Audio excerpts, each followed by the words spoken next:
When we did the first coach maturity study, we fixated, if you like, on the stage model, because one of the things that the stage model theory says is that you move from one level to the next, because you get dissatisfied so what the things that you've relied on before don't work in a particular situation, and you've got to rethink. And so the stage model assumes that there's an accumulation of these things, and you're in one mindset, then you gradually move into the other mindset. Now, what we actually have extrapolated from the data, the more recent data, is that this is a continuous process, and it isn't a state. You don't jump from one stage to the next and then to the next. You are in a constant evolution by experimenting and finding things don't work, being dissatisfied, and so it's a constant process of dissatisfaction, not a staged process of dissatisfaction. Yeah, that makes a lot of sense. I do like that. I'll just change tact a little bit, David. So from a research point of view, I'd have, if I'm allow a bit of humility to slide, I'd like to think I have a bit of an expertise in psychometrics. How do you see psychometrics fitting into coaching, and what makes, because probably like coaches, I think there's probably some good ones and bad ones. Yes. and more of the bad ones than the good ones, but yes. Yeah, I'd love, I suppose, just to hear your reflection on its use or misuse. Let me put it into slightly wider context. When you get a PhD, you get a Doctor of Philosophy. And it's very interesting, the divergence between science and philosophy. We don't see the two as together. But they're both, science and philosophy are two different ways of looking at the world around us and reality. And they can be very complementary.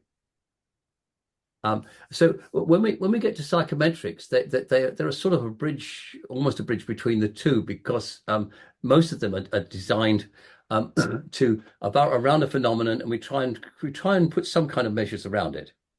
And we never, of course, get all the measures because everybody's different. Yeah.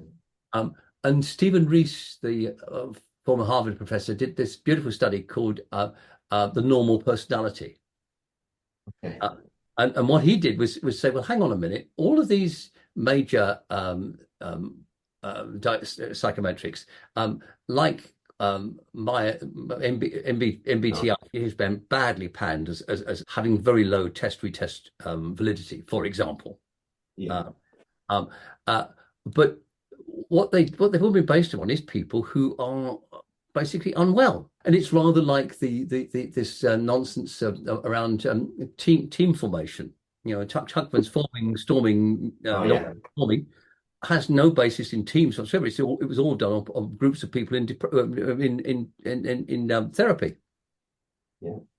So there's a lot of stuff out there which is not very helpful, and in the sense that it doesn't look at normal people. So what Rees did was to look at motivational profiles and came up with an approach which is still not beyond criticism, but it's an interesting that, let's look at people who are well.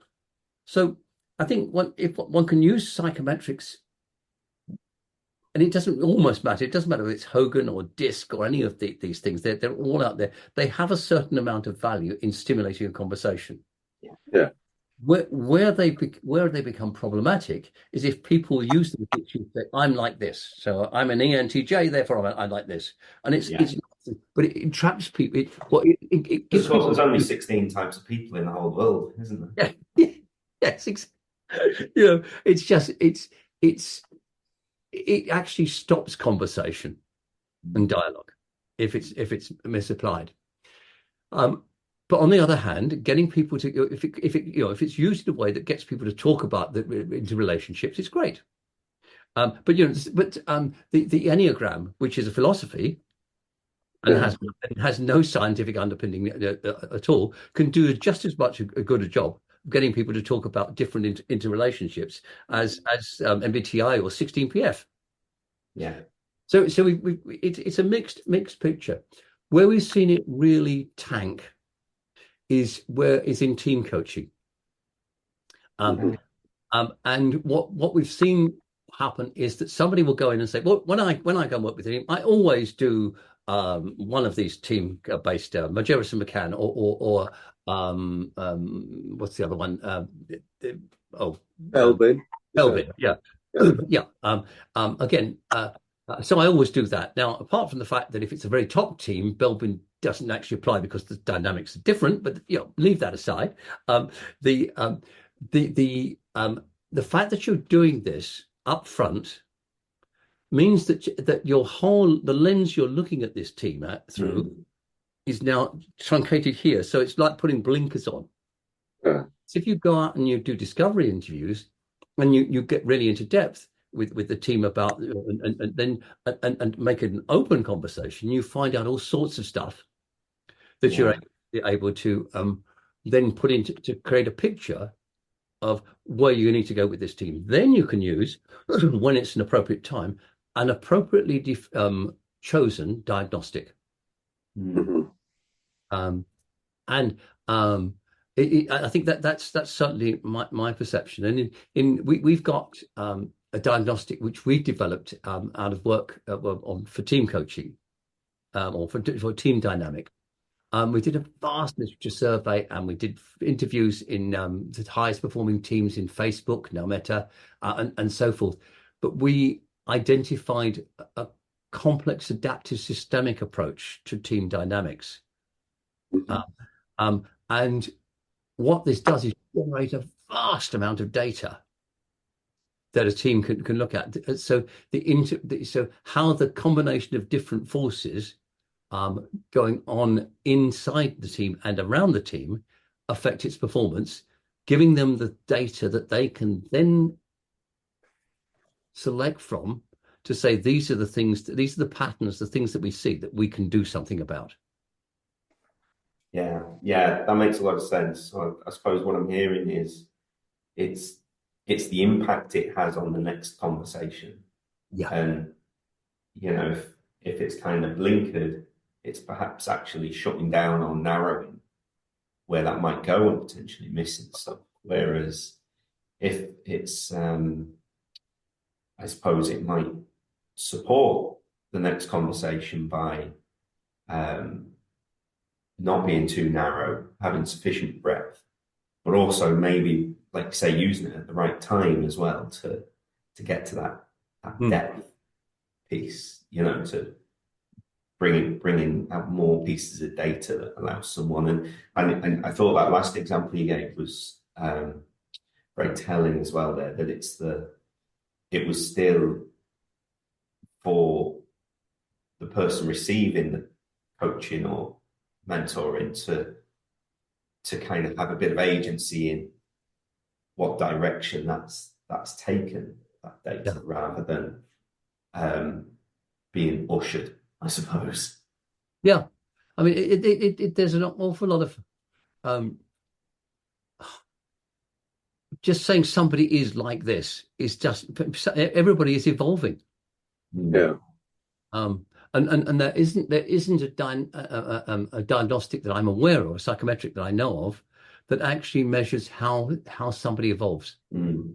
Well, in fact, because this was a piece with our mental toughness questionnaire, the MTQ 48 was originally published in 2002, and we've developed a newer version based on just gathering huge amounts of data over the years, but also ongoing research shows that our understanding of what it is we're measuring has changed in 20 Mm. years. So surely how you measure it should change as well. Yet even peer-reviewed academic studies that measure stress, depression, anxiety, things like that are using tools that are 30 years old. And you Yeah, think, but our understanding of those things has changed in 20, 30 years. So surely the way you measure it must change as well. And it really kind of struck a chord. So we ended up like sometimes questions just changed a little bit. It was a bit of a tweak because we understand that it should be broader or more narrow. Sometimes we're adding extra elements because, our research over the time has kind of let us know that, actually we now understand this, which we didn't, and that's not really part of the original model. And so that evolution is something that, even from an academic point of view, from an evidence point of view, you think, oh, we don't do that too much. Like, things don't evolve. Everyone wants to be able to present a brand new model of something because they can put their name on it. It's like I either accept it in its entirety or dismiss it in its entirety, and you don't just get these kind of incremental developments like you would expect. That's how knowledge. Well, I mean, I think it comes from a deep misunderstanding of what science is, because science is, people think that science is fact. It's not. Science is evolving understanding. Yeah. And best understanding at that time. Yeah. And so whatever theory we have now, it's going to change with experience and further investigation. There are very few things that remain absolutely fixed. Yeah. And it's mad that unless you've got a very modern GP, if you were to go to your GP this afternoon and say, I feel crap, the questions that you'll be asked derive from a scale that was developed and published in 1990. Yeah. Bananas, really. David, I'm interested in going back to something that we spoke about a little earlier. You spoke about the 4 stages of maturity, and I can certainly buy that.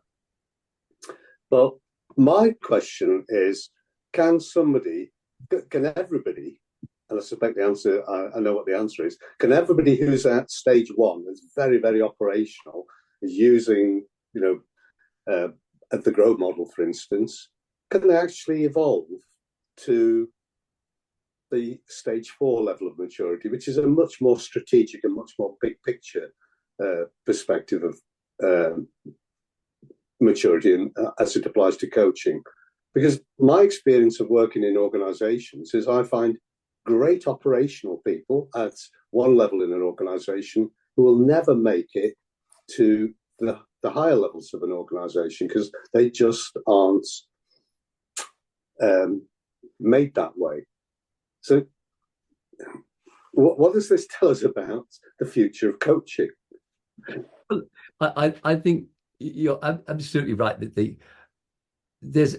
there are certain innate characteristics that you need to be able to grow into being into higher levels of competence.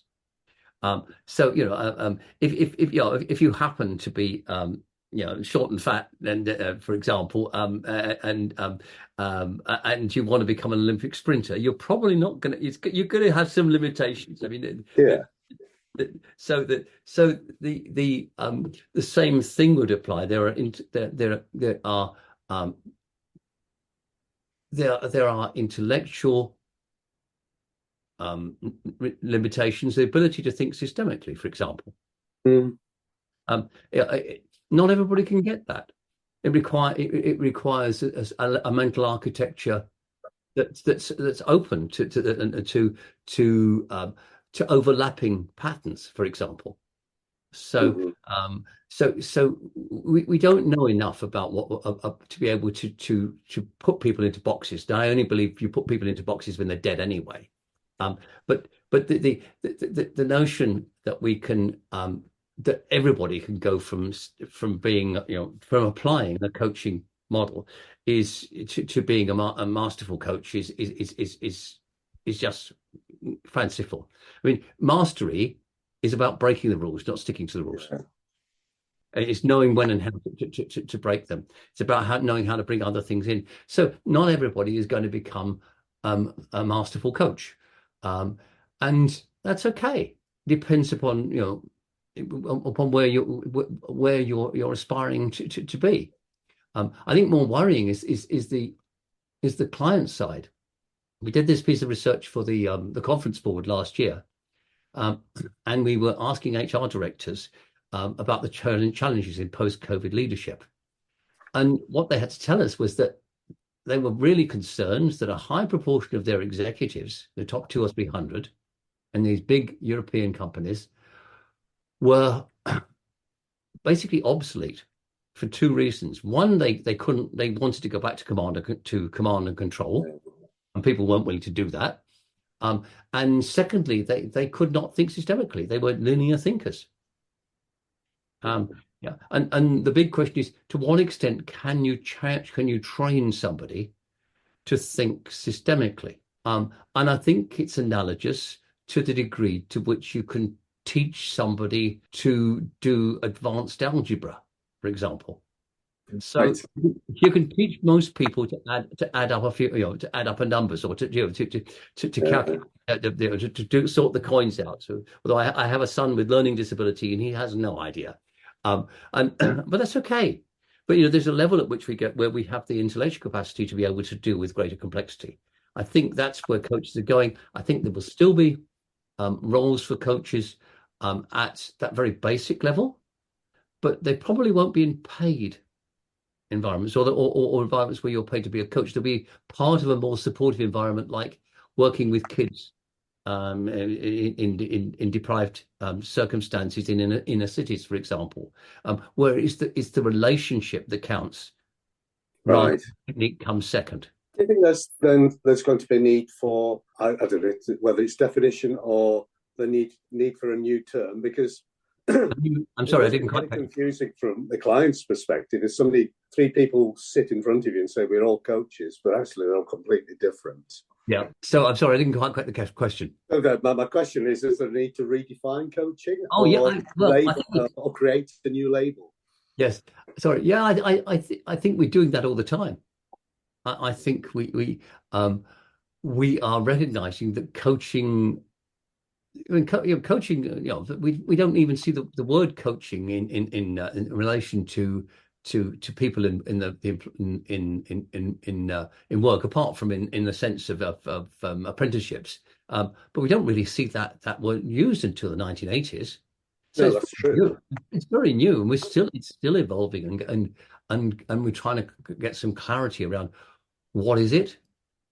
We talk about the big movements in coaching at the moment, so that there's the decolonization and the democratization of coaching. So decolonization, taking away this idea that it's the dominance of particular cultures, particularly the monoculture of North America over coaching, but also the democratization. How do we get it to people who can't afford it? Yeah.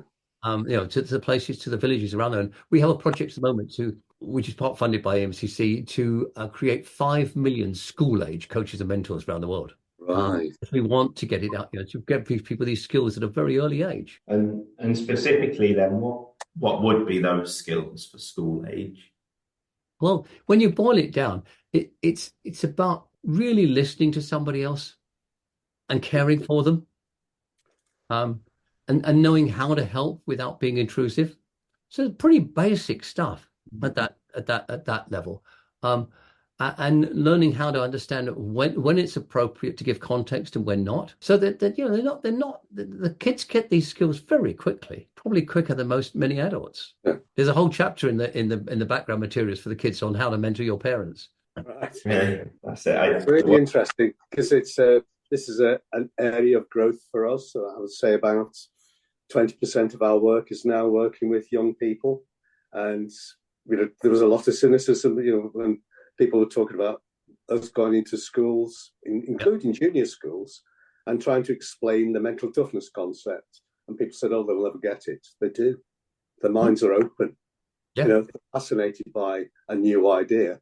They don't have any previous experience. We have more trouble with adults introducing a new idea to them than we ever do with children. Yeah, that would certainly fit with my experience too.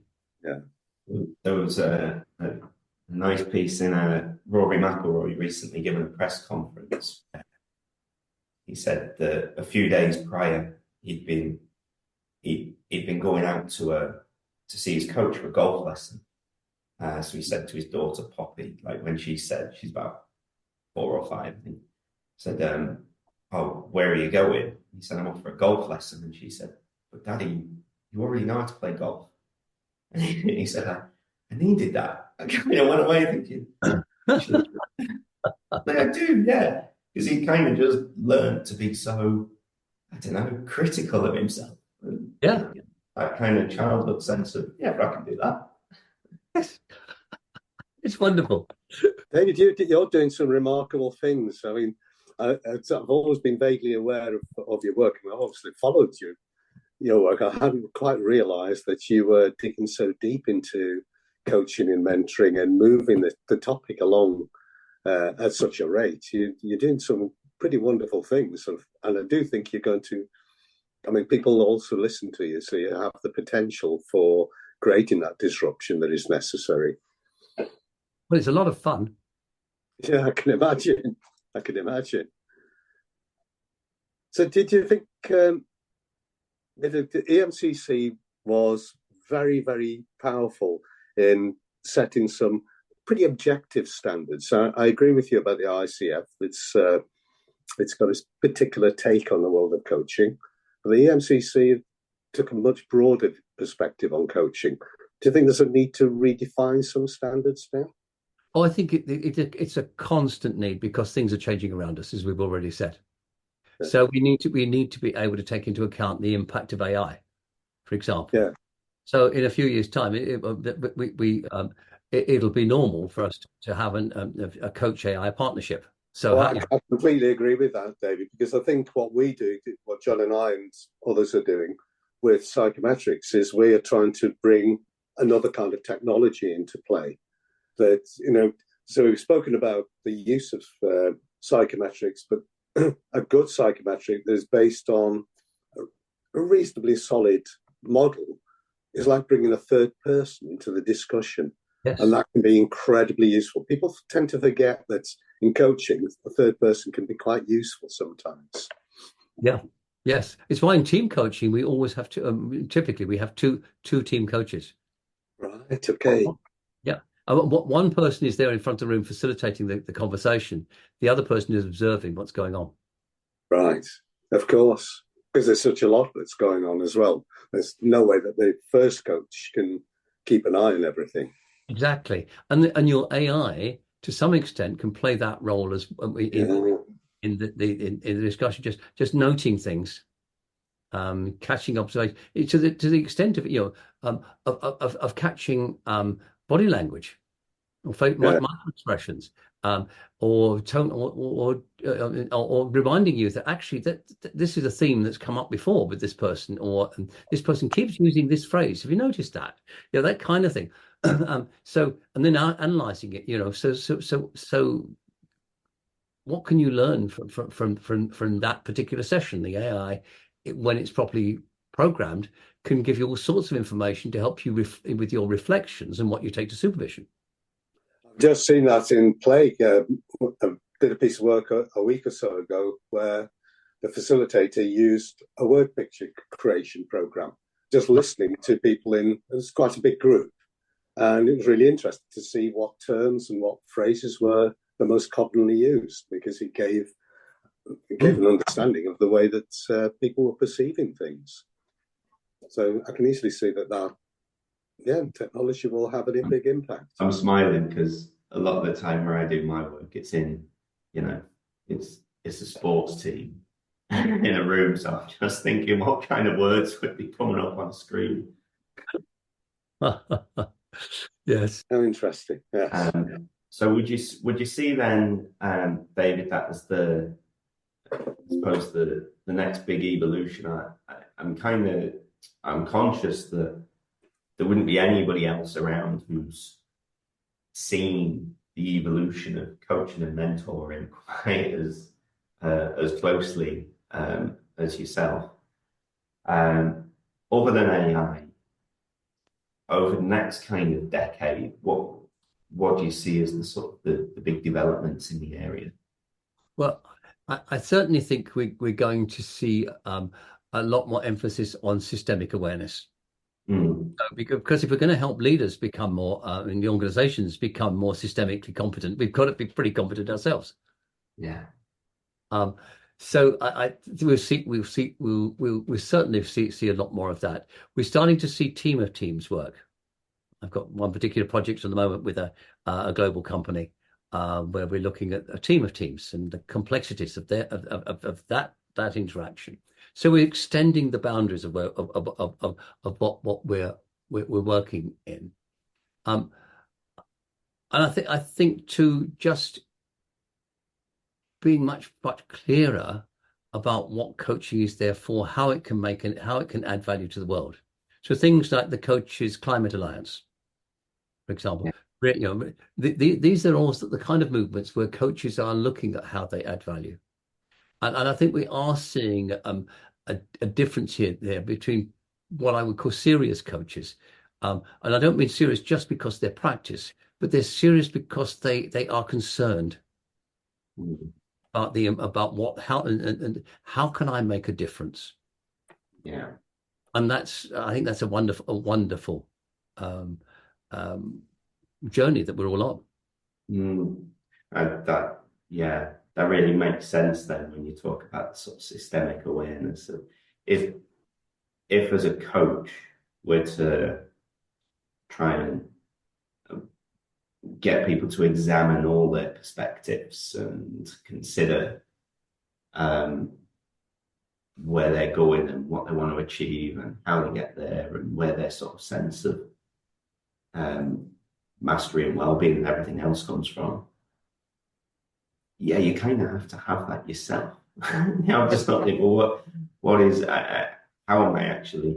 And I suppose then it separates the ones who are seeking to kind of get out of there making a quick buck versus the coaches that are regularly reflecting and thinking, how am I using my time to have the greatest positive impact? Yeah, I mean, if all you're doing as a coach is helping a bunch of already overpaid mid or senior level executives, many of whom will be high narcissists, perhaps even sociopaths, gets one level higher in a corporate hierarchy, is that really the legacy that you want to leave? Yeah. David, I think this has been a remarkable discussion. I think you've left me with my mind swirling because I like to think that people like to... Sorry, that's the dementia. Thank you, John. It's I mean, we're quite proud of our ability to kind of constantly push back boundaries, but you've certainly stretched a few new boundaries for us here, David. Thank you. It's a pleasure. Yeah, I've taken a ton of notes. Thanks a million, David. That was really insightful and great fun. And watch with close interest, David, your work with school-age coaches. I think that's something that we would have an interest in as well. So, okay, well, I hope that goes really, really well. Keep an eye on the posts on my LinkedIn pages, and we're promoting it as soon as we're ready. Brilliant. We've just got an academic study in Australia to looking at the impact of this in real schools. Thank you, David. Thank you very, very much.